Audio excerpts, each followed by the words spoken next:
Honestly, this has to be Ochako's very amazing episode, considering that she has been in this season set up as someone who has to be the hero for the heroes. Considering Deku is the representation of basically putting in everything he has, his body, spirit, and soul into protecting everyone. Someone has to be there to basically pick up the pieces whenever a hero eventually starts heading down the wrong path. But before we get into the amazing Ochako speech, we also have to acknowledge a few things. There is one tiny con I have with this episode, but I will get to it in a moment. But first, let's go over mostly the positive of this episode. How they're talking about UA and its defenses, as well as adding in the school that had that imposter issue thanks to Toga, Shiketsu Academy. Since they're both from one west, one east, it's interesting seeing that they're both highly as defensive as Tartarus, which does bring the students into questioning that, well, Shigaraku broke into Tartarus quite easily. But, I mean, it's mainly cops that they had to face off, rather than, and not really high-tier heroes, so there's also that.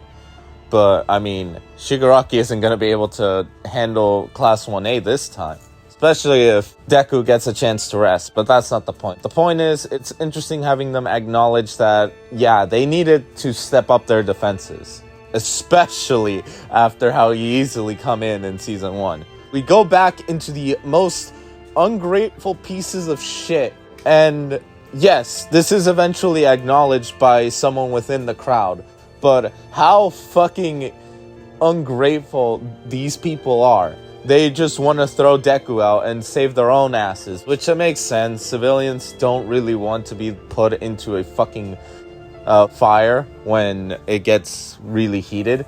But I mean, are you fucking kidding me? Deku's a student, jackasses. He's not even an adult.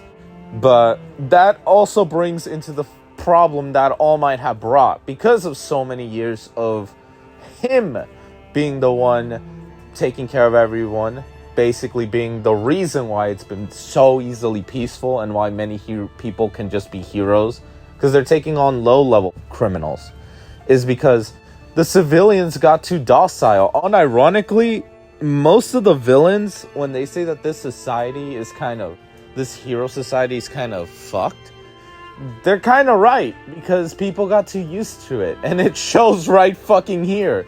They just want to be back in their lives. It's not even a bad argument, it's just, I love how they're just thinking selflessly, and yes, Deku is having fucking PTSD, considering he's been bullied his whole life for being quirkless. Now that he has a quirk, he's being bullied for not using it and killing himself basically for it. But here comes Ochako, coming in clutch and literally having one of the grandest speeches of uniting everyone, having them forcefully look at Deku, like truly look at him and see that he's just a kid.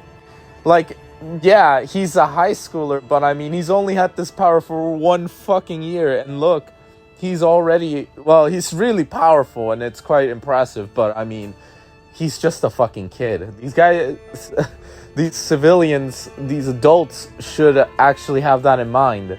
But yeah, their selfishness is slowly being docile as Ochako is basically pushing it that they need to rest. Heroes need to rest. And we see a flashback of Ochako seeing a hero like he's injured. And yeah, the people cheering for him help. They push morality for the heroes. What the civilians are doing right now is basically not only pushing away the heroes that quit, that deserves it. Honestly, they all deserve fucking hate. If anything, they deserve to lose their quirks as well. But that's a bit of me. But they're also pushing away the heroes that are constantly fighting for them. And I like that eventually it is acknowledged by the civilians. Because, I mean, you're just being ungrateful pieces of shit at that point. It's just pretty fun having Ochako, a character that most people just utilize as the love interest for Deku. She has her own thing. She wants everyone to smile. And not just the civilians, also the heroes. She knows that heroes do the hardest work. They have to be the ones to put their life on the line to stop villains. But someone has to be there for them too. Otherwise, they'll also end up in the situation where Deku is. So Choco's obviously getting through to people with her speech of gathering together, letting Deku, pleading to the public, or at least those in UA, to let Deku rest there. She actually is reminded of Toga, which is an interesting thing because Toga really is a very special character. She's not a full-fledged villain, but she isn't someone you can just easily appeal to due to, well, reasons.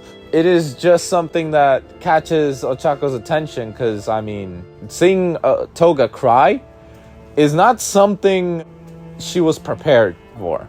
We do have Ochako get through to all the people that are all reflecting with Koda and that female that Deku had saved coming in and basically also helping him. There was one quote that was right there, which is where the con is of this episode, that got my attention, where she calls him Crybaby Hero. It's like, there's already a Crybaby Hero, Hanagaki Takemichi. Honestly, it's just kind of weird hearing that for a character who honestly is way more badass than that.